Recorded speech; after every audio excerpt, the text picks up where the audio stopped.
Welcome to Season 3 of The Lifestyle Chase, and I'm your host, Chris Little. This podcast features high performers who have found a way to live their best life while balancing their health, wellness, friends, and family. To help this podcast grow, please share it on social media, rate 5 stars, tell your friends, and check out the past 140 episodes and counting. You can follow me on Instagram at Christian Little and at The Lifestyle Chase. Thanks for listening. Let's get started. All right, so welcome to The Lifestyle Chase. I have brought back someone that was actually requested to be back on the show. One of my friends actually was like, you should get Andrew Coates on. And I was like, I've had Andrew Coates on. And so anybody who hasn't listened to that episode, it was actually recorded July 12th, 2019, episode 58. So today, this is episode 180. I brought Andrew back. If you want his origin story, you can dig back to that other episode. We're just going to jump right into this because if anybody hates origin stories, it's my good friend Andrew. How are you doing today? I'm good, and what good call on skipping the origin story. You end up getting on enough podcasts, you keep retelling them. So I'm here with Ozzy. He's decided he wants to struggle and get out of my arms now, so I'm going to put him down. There you go, buddy. And things are great. Just got back to my home studio. I spend my evenings doing work here, and daytimes at Evolve still, where you are. And it's been a busy year. It's been a great career year. I cannot complain. For sure. I mean, it's been an interesting year for everybody, but the cool thing that I like to reflect on is just the amount of growth that came from it all. I've been doing a deep dive on that book, The Obstacle is the Way by Ryan Holiday, which I honestly stumbled across that from you. And it's mentioned in the original episode that I referenced. And it was just like, that book is handy for anybody that's kind of feeling like the world is out to get them. It kind of gives you a shift of perspective to kind of see things through a new lens. What we're going to do here is I'm kind of curious, what was life like for you when you first came across that book? Like kind of using that as a focal point. I happen to be working at the gym I used to work at. And there was an ongoing issue at the gym. I will be very careful what I say, but let's just say that there were a lot of problems within the organizational culture. I was witness to, lots of sexual harassment, predatory multi-level marketing recruitment, and malicious behavior towards anybody who stood up and fought against this sort of stuff. And of course, I had no tolerance for it. So I tended to be a disagreeable presence in the face of these problem behaviors, which garnered me back then with a reputation as being very difficult to work with. I'm proud of standing up for, people who are mistreated. And it got me fired back upon and harassed to the point where just some stuff was going down. And I'd realized at this juncture that I needed to leave this climate. This is I find the word toxic so cliche, but toxic work environment. So I went through the process of deciding, if it was worth staying or going. I happened to be halfway through that book when, a pivotal incident went down that kind of pushed me over the edge. And then, a few months later, I just said, no, I'm out. I went to Evolve, started contracting there, and it's been the best thing that could have ever possibly happened. I think sometimes we find books or we're reading things. I'll rephrase it this way. I love reading. I think a lot of the books you will read will help shape some of your fundamental attitudes towards the world. But I also think you'll find a lot of things that align with, attitudes that are already forming. And sometimes it's the book that puts it in a certain context that is more concise and makes sense to you. And I like Obstacles the Way in particular, because underpinning it is the idea of personal responsibility, and you choose your own attitude. I had an Instagram post today very much about that.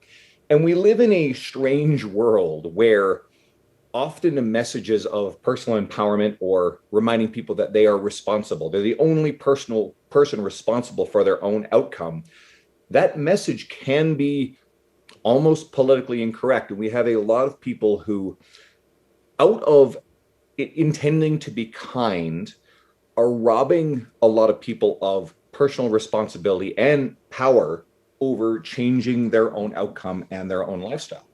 We exist in a fitness industry that should, it fails in this at times, but should be there to help people be healthier, right?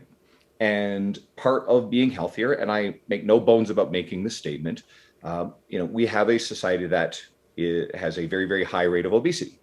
And despite some crackpot lunacy that tries to peddle the notion that there is no relationship between obesity and health, nothing could be further from the truth. I work with a cardiologist who's very, very clear on this fact.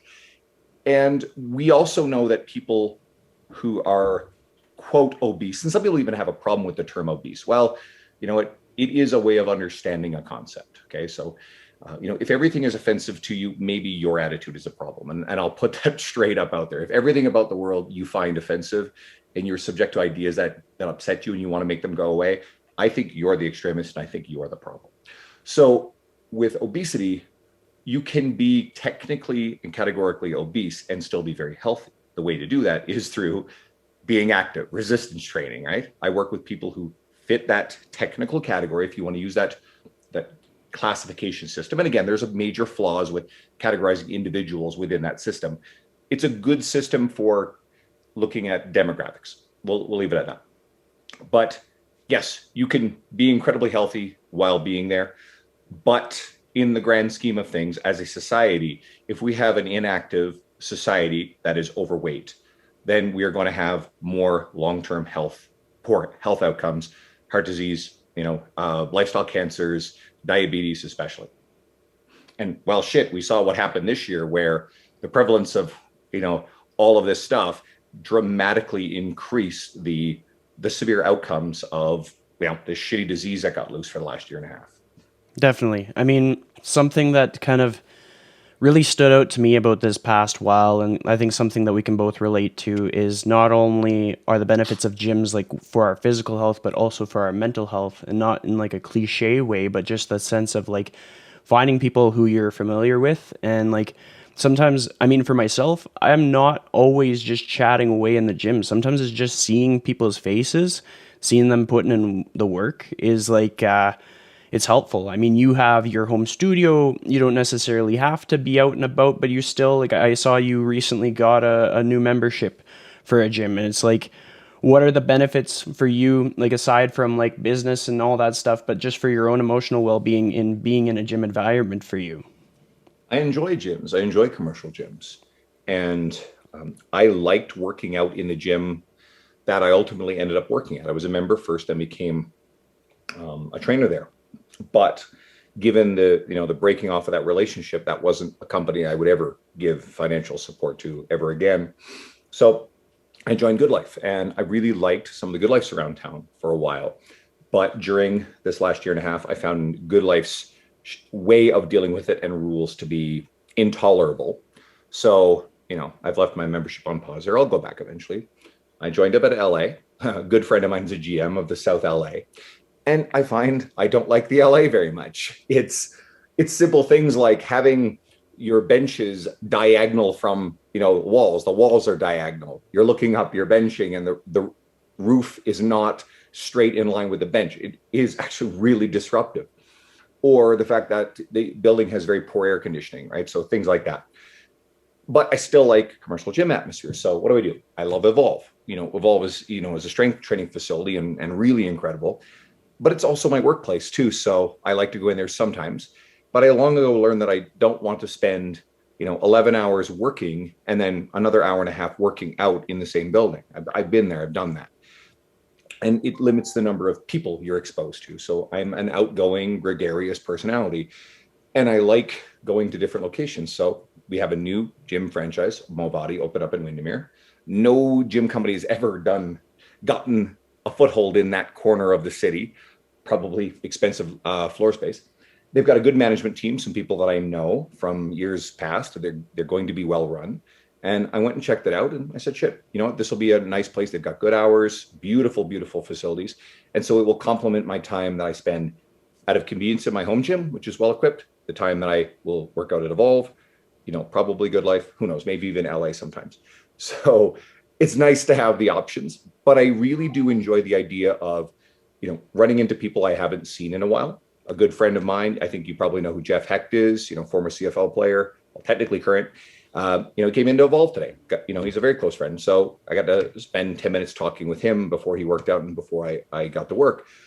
But in any one environment, you're still fairly limited by the same people all the time. And it's nice to have a variety of possible people to run into. And given the nature of the last year and a half, we've been severely limited in those random encounters that we might otherwise have being out in the world.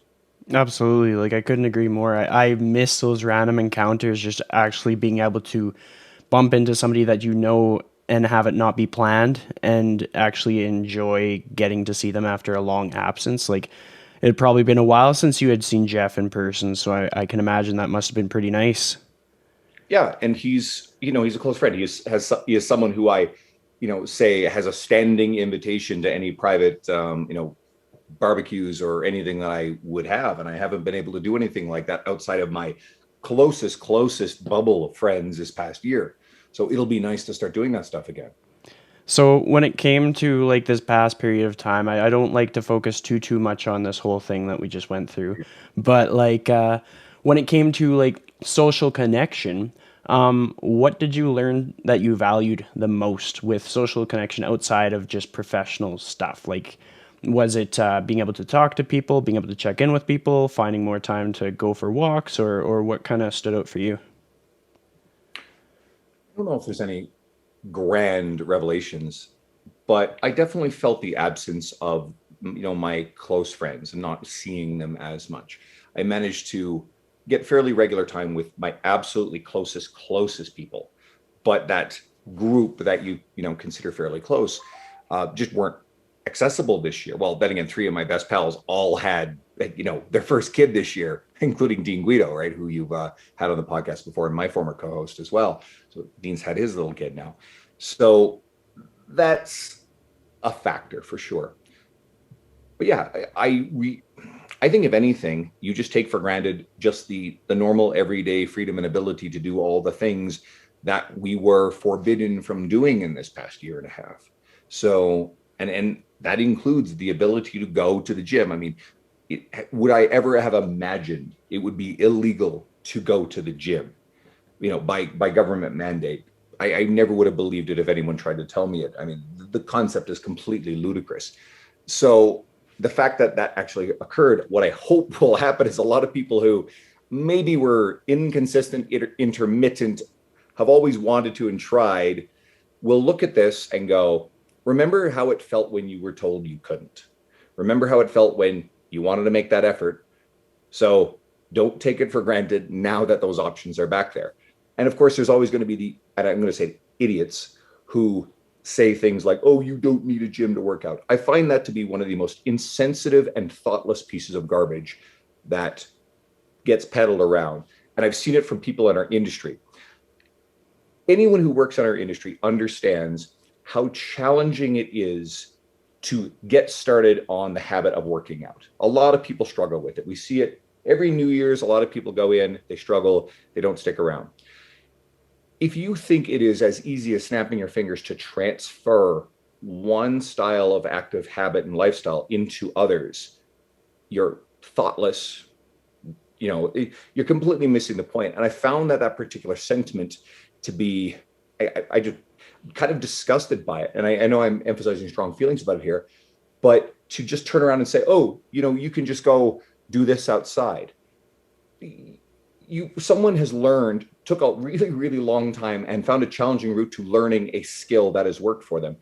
And you're just in this cavalier way saying, oh, you don't need that. You can go do something else. Where on earth did that attitude come from in our industry, right?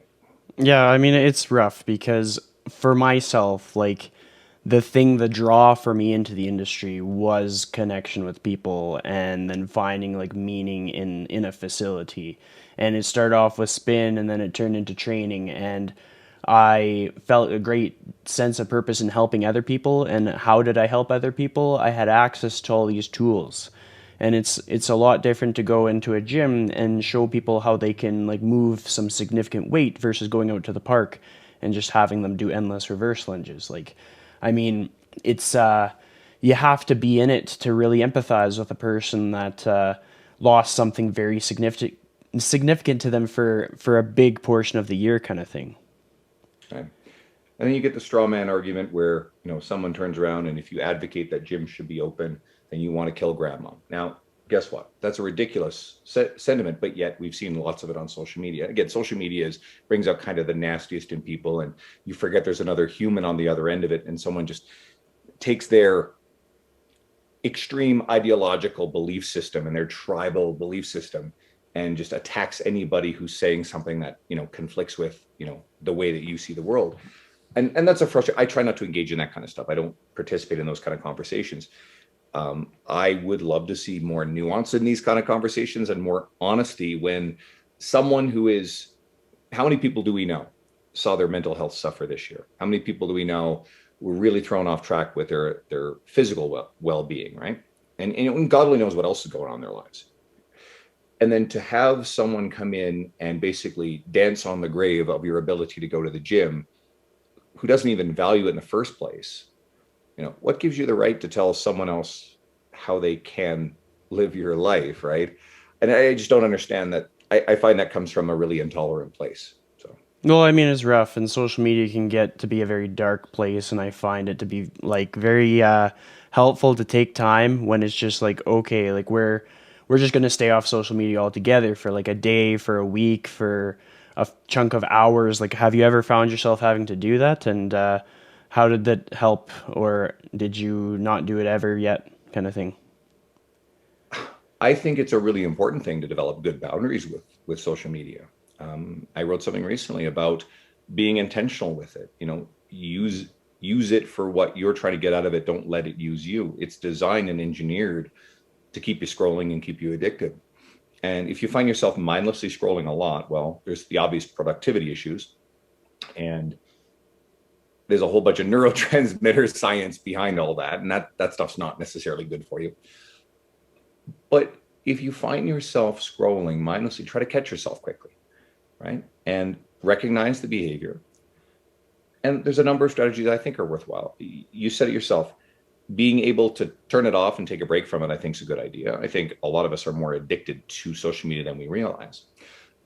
So, but there are other tactics, and one that I am merciless with is muting or unfollowing anything that I find. And it's not about burying yourself in an echo chamber. I think it's a different kind of problematic attitude. People who are just, again, live in one ideological tribe about anything, whether it's politics or social sciences or nutrition or training modalities. You can't do that to yourself.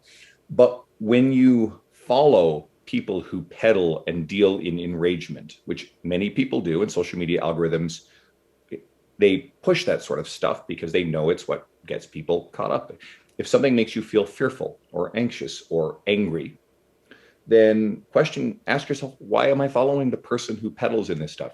And it's not hard to recognize. And anybody listening is probably going to go, I can think of a few people that are always dishing in hate, right? And whether it's, any end of any ideological spectrum or just a general behavior in their attitudes, where it comes to, carnivore versus vegan, there's hateful attitudes in that as well. It's not just politics.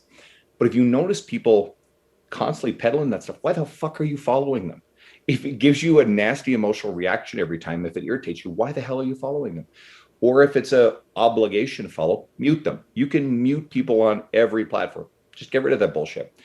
And I will just mercilessly purge that stuff so that way it doesn't, distract me during my day. And it clears up space for the people that I care about, that I like. I want to see how they're doing. The things that inspire me, the people I gain valuable information from, and relationships that I care about a lot about.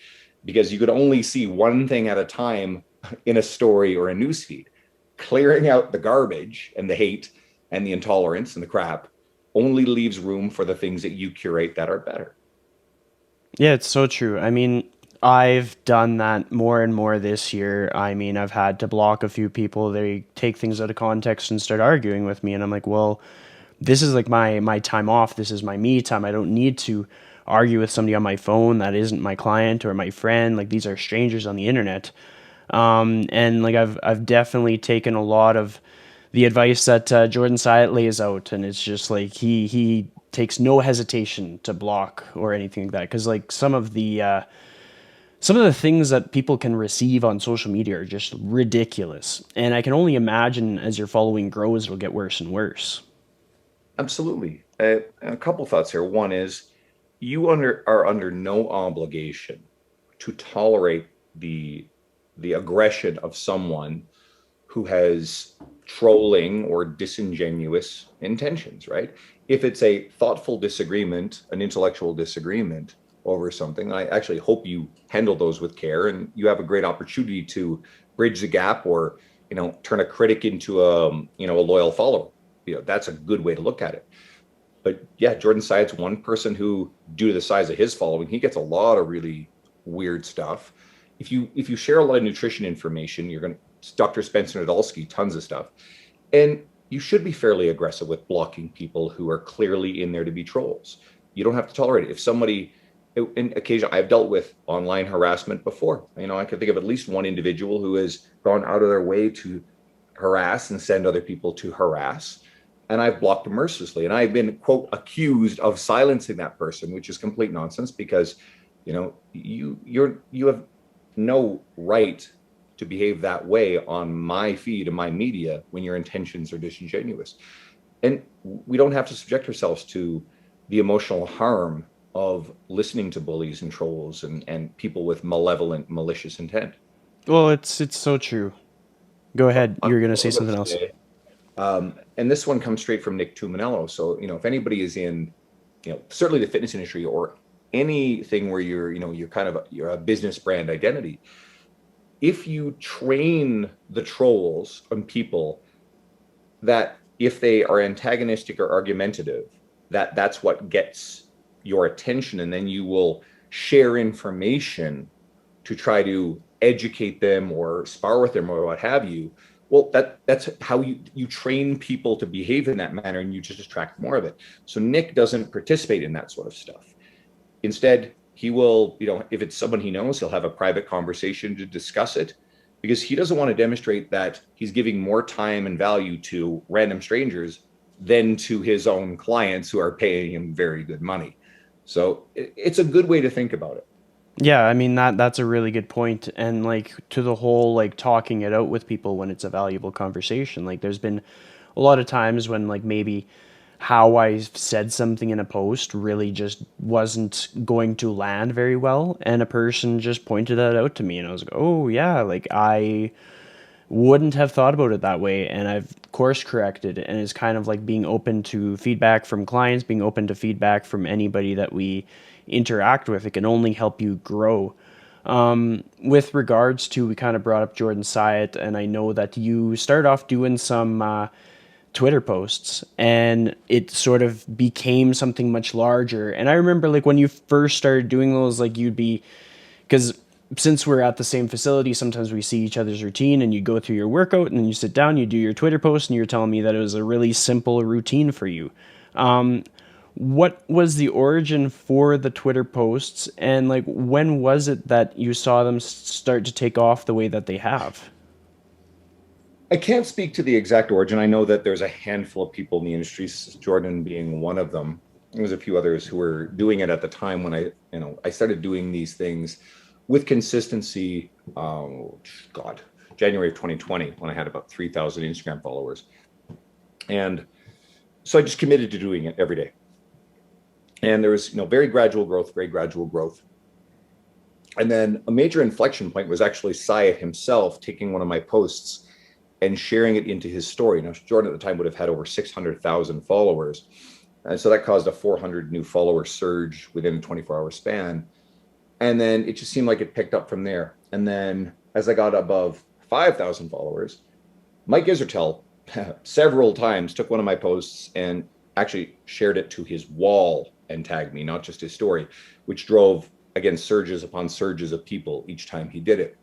And then it just built up over time. I just stayed consistent. And it's a product of taking note of the conversations you're having each day with clients, or your thoughts, or random things that pop in your mind, and making sure you make a note of it before you forget it.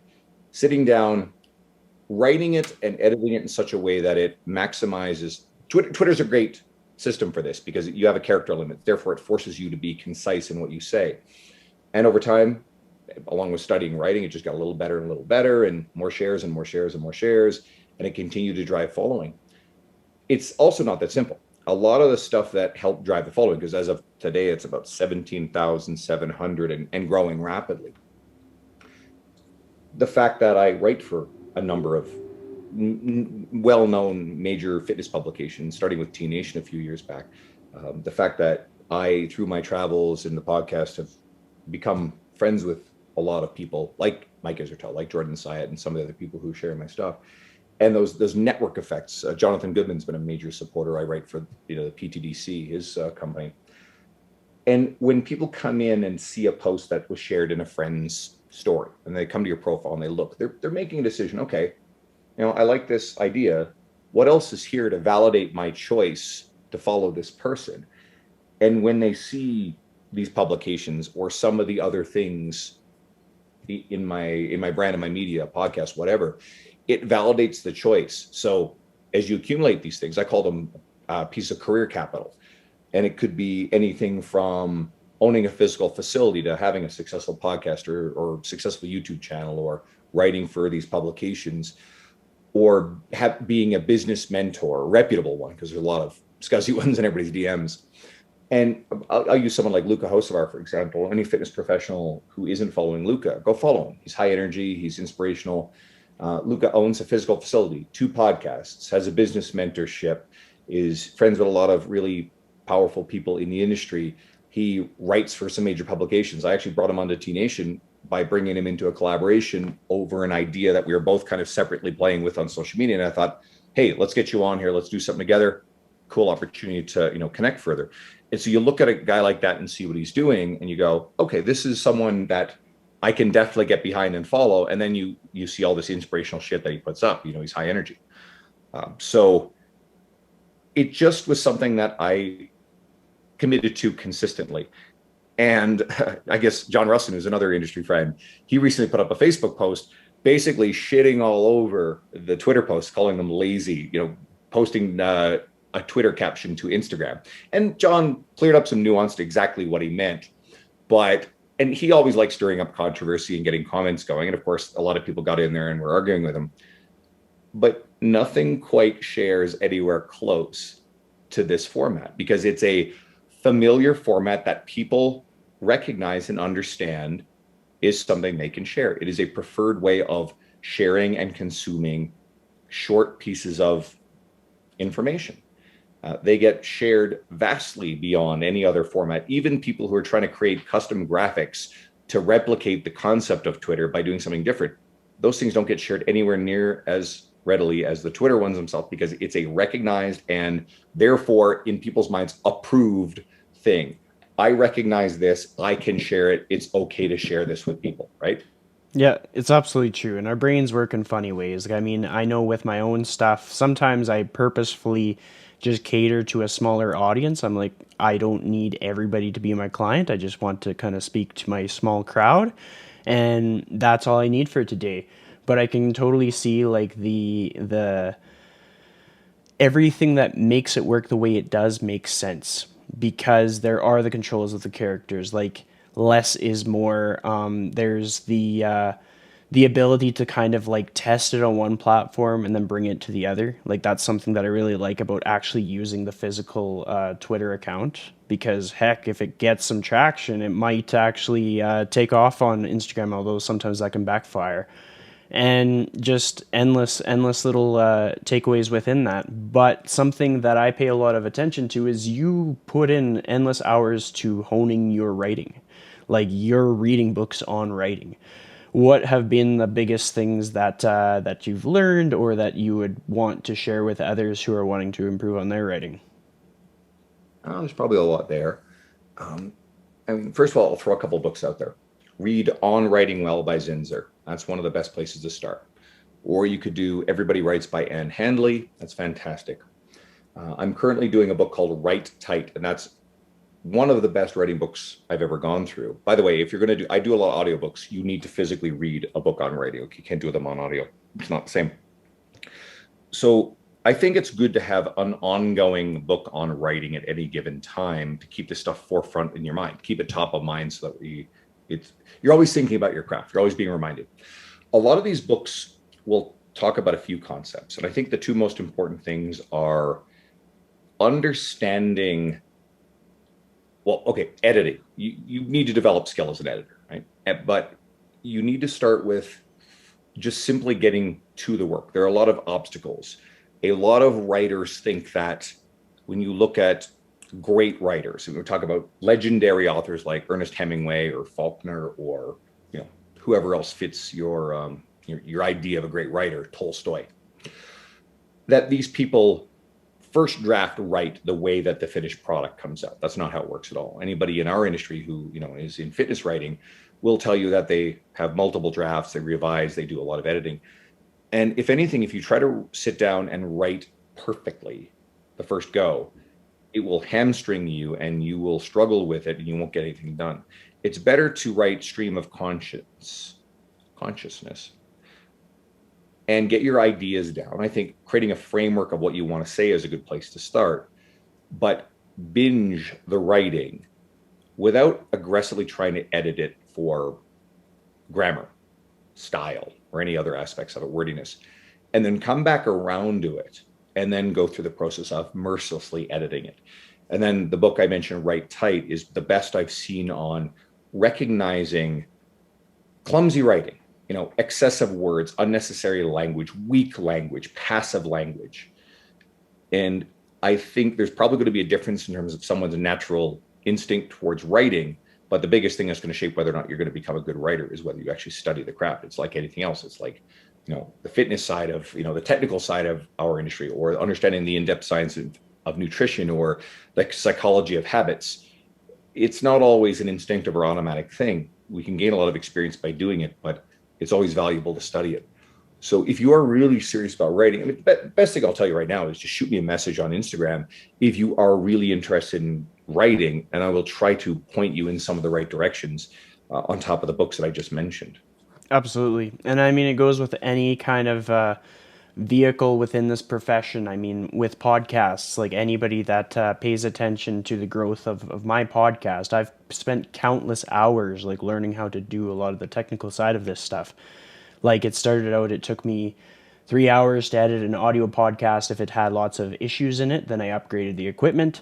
Now I can probably publish video and audio on all platforms in 30 minutes with nameplates and everything. So it's like, if you want to improve on something, you have to have like kind of some skin in the game. You have to be learning from other people. I mean, anybody who follows me on social media, I listen to more podcasts than I put out, and that's ridiculous. Like for anybody that's going to be following along this week, there's going to be a lot of podcasts coming out. But just kind of goes to reiterate how important it is to not just like back to the whole obstacle is the way. Instead of complaining about what we don't have, just look at improving what we could have, or improving on a skill, or finding direction to sharpen the needle. When it comes to you kind of working on yourself, like, you got your lists of books that you go through, you have the conferences that you choose, you have the people that you choose for your podcast. Like, what is your compass? Like, what directs your decisions, or what inspires you in this industry? I don't know if there's a clear compass a lot of the time. And it makes me think about something that Dean Somerset wrote quite some time ago. And if anyone's intimately familiar with Dean's career, he's accomplished an enormous amount. And he's a very recognized and reputable person. And at various junctures, through all the things that he's done, through his creating info products, or public speaking, or any other thing that he's done, he's basically said he didn't know what he was doing. I think I'm at the point now where I continue to do things. I see the value in the podcast in terms of as a connection, networking vehicle, plus an opportunity to spend time with people I really like in the industry. And I have a certain set of criteria that I kind of have for anybody I'm going to ask on the podcast. Gather my train of thought here. It's one piece of a bigger puzzle. It used to be, under a different name, and me and Dean, it was sort of like the separate entity, and it was great. but now it's more of a deliberate piece of my brand. There's definitely more cohesion in all my brand work. The writing is something I see a great deal of value in.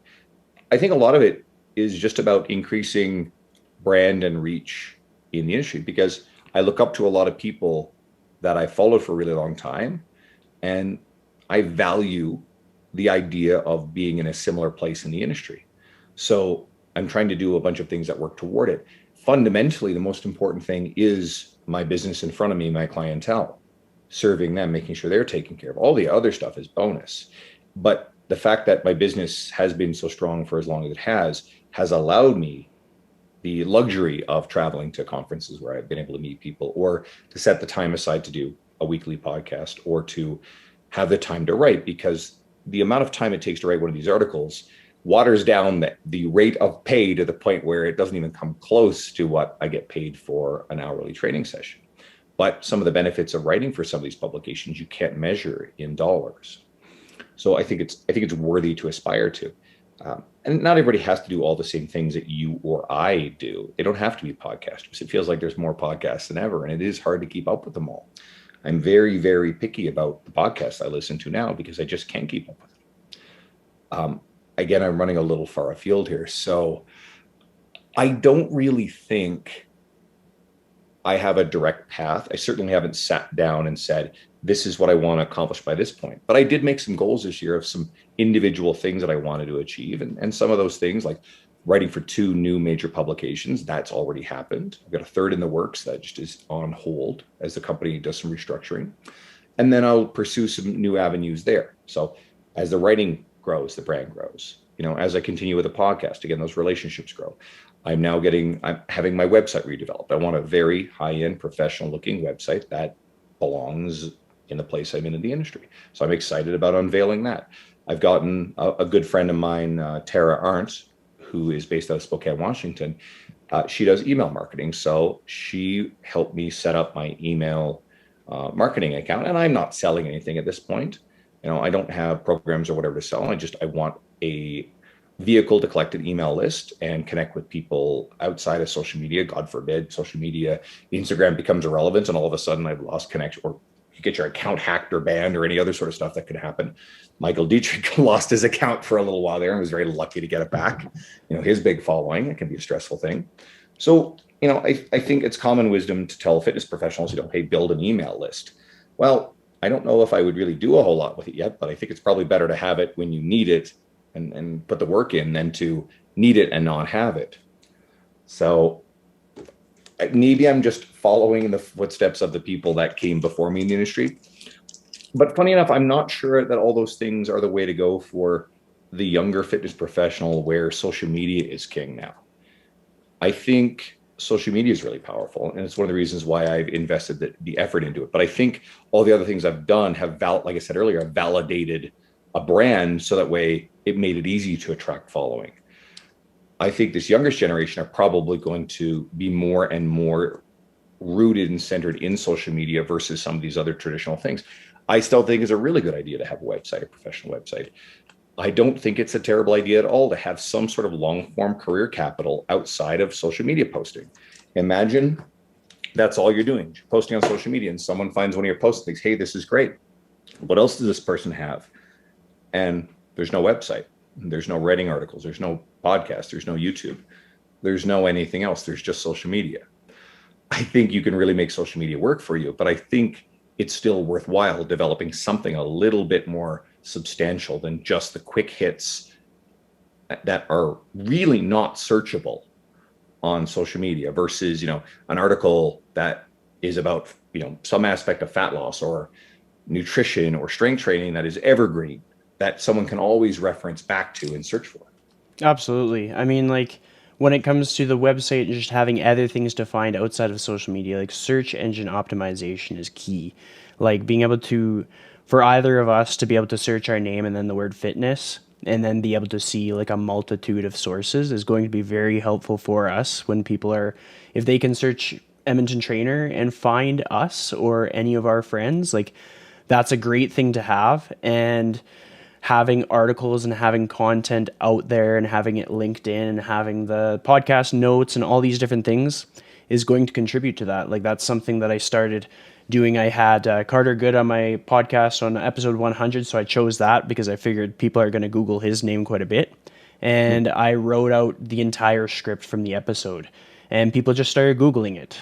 And it's something that I had already created that people started searching for, and it was incredibly valuable. So if any of our other podcast hosts are listening, that's something that I'd highly recommend for sure. And I've been following Tara Arnott for a while because you've given her shout outs countless times. I'm like, oh, I better check this out. I don't want to miss out on the value. And it's just like, that's all it takes. People don't necessarily have to invest in every little thing, but to have people on their radar, people who are kind of like leading the charge in a respective area or task, whether it be email lists or just video editing or whatever it may be, that can be very, very helpful.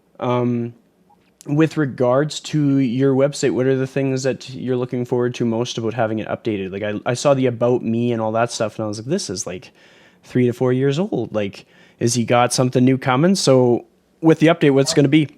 And I've been neglectful of my website. It was something I was really grateful to have. One of my closest friends made it for me, who doesn't do them professionally. It's still a really good job. And it was something I needed to get a place to write, which led to other published writing opportunities. And I think those took over. So I wasn't writing for my own website as frequently. And it is really challenging to keep up with everything that you do, a full coaching schedule, right? Like it's been 35 to 50 client hours a week for a very long time, right? On top of that, there's a weekly podcast, which takes time to record and do all the other stuff around it, booking, scheduling, getting guests on, and then all the whatever. I don't do a lot of production stuff. I think you take that a lot more seriously than I do. But uploading it, make sure there's a graphic, et cetera, sharing it on the platforms, you got to do that. Writing articles, the social media stuff. All this time adds up, and I'm not super tech savvy. Guido set me up with how to do a lot of simple stuff with the podcast, and I just roll with that. I don't do a lot of complex things. So when it comes to website maintenance, especially, it was just something that I think fell by the wayside. And it's okay to fall by the wayside on certain things. It's also one of the reasons why I said, I need to get this new website developed. And in knowing I was going to do it, then I just didn't bother to turn around and tinker with the old one. And then once the new one's up and the old one's down, it probably doesn't matter so much anymore. I still try to do a little bit with the website, but I'm kind of holding off until I'm ready to unveil the new one. And then once you have the new one, you can almost take pride in it a little bit more, and you're going to be a little more conscientious of using it. So I think if anybody is listening who's in our industry and doesn't have a website, get a website, right? At least something basic. And then if you're really good with this sort of stuff, well, try to squeeze the most out of it you can. Absolutely. I mean, what it comes down to is like something that I've just kind of stumbled into is I've done some subcontracting for other people. Like I've helped them with some of their media and stuff like that because that was just something that I came into the industry already strong at, and then I honed my skills as a trainer. And so for people, like, it could be in any category at any level. Like if you're a brand new trainer and you've got a friend in the industry and the friend is good at one aspect and you're good at the other aspect, lean on each other, support each other. Nobody can kind of get through this industry by themselves. It's very similar to like when in 2019, I wouldn't have made the risk or put myself out there to go to the Kansas City Fitness Summit if you hadn't given me the nudge. Like I basically scraped together all my pennies to go because, well, I mean, I knew that it would pay off. I believed what you were saying about the value of it, and having done it all, like I have zero regrets. Like, I mean, it introduced me to some of my close friends now, like Alex McBarity and I talk together all the time. I contract for him, so it's part of my employment. So it's like, I can't emphasize enough how valuable it is for people as the world opens up to be going to these conferences and to be connecting with people, because it's one thing to make internet friends, which that's a strength for me, but it's another thing to actually have like in-person connection and to be able to like share a meal with people and have some jokes and talk about things that aren't necessarily fitness, to build a rapport with these other human beings that are doing this stuff, because that's where you get other people with other skills that can help you in your career. I've seen what that trip did for you in terms of your career. And you met a lot of people, made a lot of connections there. You've had a lot of podcast guests of out of noteworthy fitness professionals just from meeting them at that event. So I'm glad it turned out good for you. I don't endorse things I don't believe in. I don't endorse people I don't believe in. But I very strongly believe in sharing other people on my media. I do it relentlessly, whether it's the podcast or through sharing other people's work through social media. And who knows what future opportunities. Obviously, I haven't made a final decision yet, and it's not just my decision about whether or not we can pull off the Evolve Canadian Strength Symposium this year.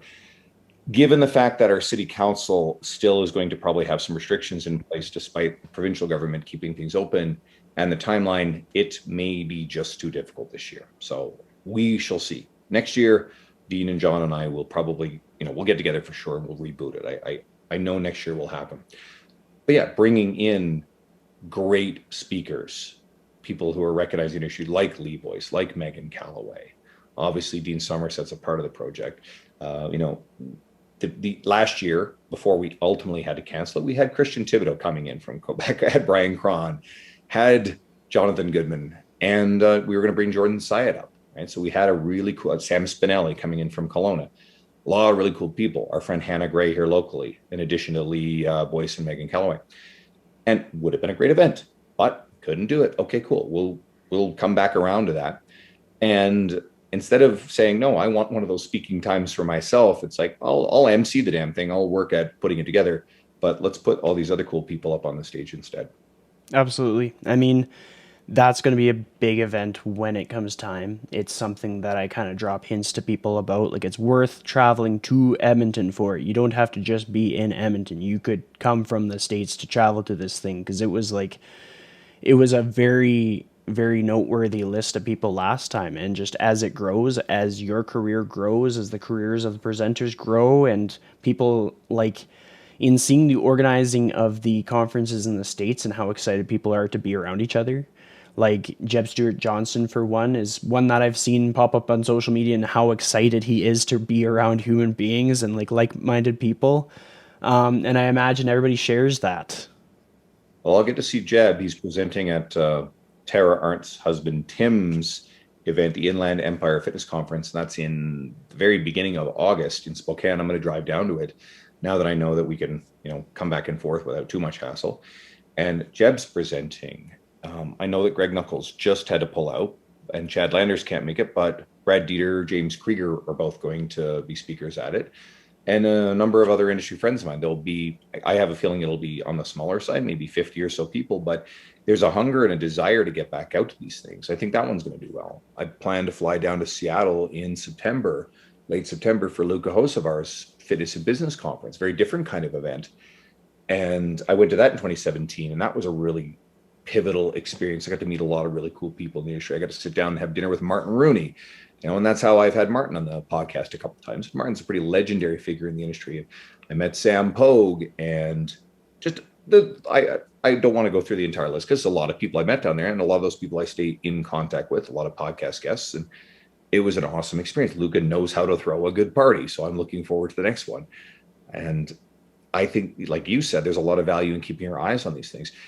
As for people coming to see our event here, we've got to earn that. We've got to do a great job of throwing a great party, but also having a great lineup and making it something that people want to travel to. We have to earn that every step of the way. It's like, it's an Instagram follow or someone reading an article or listening to a podcast. We are constantly earning those views. We're not entitled to them. And people have to get this idea out of their heads that you're somehow entitled to what someone else has worked very, very hard to develop in their career. Jealousy and envy are insidious things that if you find yourself feeling that way, you should do two things. One is try to rewire that kind of behavior. It goes back to your reference to the obstacle is the way. It's sort of this victim mentality instead of taking complete ownership of your circumstance, your attitude, and then ask yourself, what can I do to change this for the better? Go out and achieve it yourself. And if you also feel a lot of envy towards certain people or certain people elicit negative feelings, well, why are you following them? Right? You got to check your attitude and deal with that first. But maybe you're also exposing yourself to the wrong stimuli and saying, let's just remove this trigger for me and focus on things that make you feel better. Absolutely. I mean, it's so true. There's probably countless times where somebody thinks that somebody else has everything just going for them, and they don't realize that, like, whether it be you or I consuming lots of content, whether it be books or podcasts, and like, what are we doing with our downtime? Well, that is our downtime sometimes. And it's just like, people need to get used to the fact that, like, if you want to be at that next level or gain that experience, you either have to put in the experience or put in the work. Like, for me to look at your career, I know that you've got several years on me. So it's like, okay, what can I do that will improve day after day? And then I can reflect on myself like 6 years from now and see how far I've come, rather than like, I would never be able to compare my podcast directly to yours because we're two different human beings in front of a microphone. The only thing in common is the microphone. And then the differences are what you would say was our career capital and our life experiences and those like authentic connections we've made, the client referrals, the people that we've met in person. Like, those things actually carry a lot more weight than just social media and production quality, et cetera, et cetera, et cetera. I'm a lot older than you. There's a little more life experience there. So if anyone who is newer to the industry looks at something that I'm doing, I try to leave a lot of clues as to what I'm doing, why I'm doing it, or what you can get out of it. I don't keep a lot of secrets about it. If you have specific questions, ask. If you can learn and do some of these things and chart a quicker path to some of the things that I've accomplished, and I'm not talking about bullshit shortcuts here. I'm just on the doorstep of 20,000 coaching hours on the floor in a gym. You can't, you know, fast forward through that sort of thing. You know, I think that accumulating experience in all these realms is still the most important thing you can do. But you can probably get to a lot of the other things a lot quicker, be it the podcast, be it, you know, do a really killer job on YouTube, something that I may start to tiptoe into dabbling with, let alone committing to. Or if it's writing on these major publications. I mean, you know, we mentioned Lee Boyce. Lee Boyce, if I'm not, like, Lee is only in his early 30s, and he's been a recognized writer and powerful influence in the fitness industry for a decade. If I'm not mistaken, he was writing for T Nation in his earliest of his 20s. And there are other examples of people who did that. My first T Nation article happened when I was over the age of 40. So imagine where some of you guys can be if you go back to choosing your attitude and your actions in the face of otherwise things beyond your control, and work hard at it. For sure. And one of my favorite things to do, and I've done this with a few different fitness professionals, I'll just dig back to their earliest article or their earliest video. Something really fun that I did was I went and looked at Jordan Syatt's earlier videos and just saw the contrast. I'll look at Dean Somerset's earlier articles and just see how he described things then versus how he described them now. And in his presentations, he'll outline it. He'll be like how his style has changed, the way that he trains his clients changes because it should change. And so anyone that happens to have popped onto the show and been listening this far, if you ever feel frustrated, just go dig up the original content of somebody that's on your radar and just see what their earlier days were like, and get to know that person more, in the sense that, like, you entered the industry in like your 30s or something. I think I entered the industry when I was like 25. So it's You have a great head start on me. It's just that, I mean, I'm further along because I'm a lot older. you So, old man. right. Um, if you want the ultimate example of going back and seeing someone's early stuff, I mean, I just went through the book Crushing It Again, the updated one by Gary Vaynerchuk. Gary is one of the smarter and more interesting and influential people in media space. And he talks about himself and his old wine library videos. And Jordan Syatt, same thing. Jordan trained Gary, right? So there's some lessons pulled out of that. I can tell a noticeable difference between how fluid and in control you are of this episode as a host here versus back in episode 58 or whatever you said it was, right? So I've noticed that just even in talking to you. So I'll have to leave off there. I've got a client coming in the door in a couple of minutes. So Absolutely. I mean, it's been great to have you back on the show, and like I say, anybody that hasn't, go check out the older episode. But thanks for coming on the show again. My pleasure. Thanks for wanting to have me back, and thanks to whoever requested me to come back.